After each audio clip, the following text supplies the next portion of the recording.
साहित्य खरेदीसाठी मुस्लिम बांधवांची मस्तान चौकात गर्दी। पवित्र रमजान महिन्याला 12 मार्चपासून झाली सुरुवात।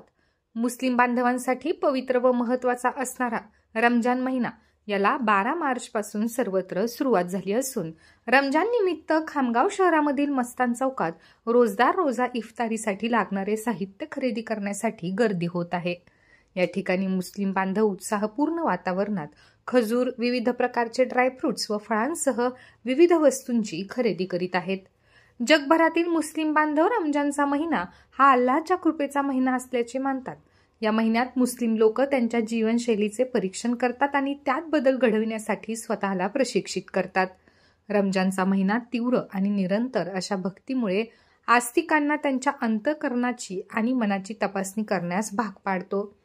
रोजांचा महिना म्हणून प्रसिद्ध असलेला रमजान महिना हा दान आणि कृपेचा महिना देखील असतो। दिवसाचे रोजे आणि रात्रीची नमाज ही मानवी अंतःकरणाला शुद्ध करत असल्याची भावना मुस्लिम बांधवांकडून ऐकायला मिळते।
हाँ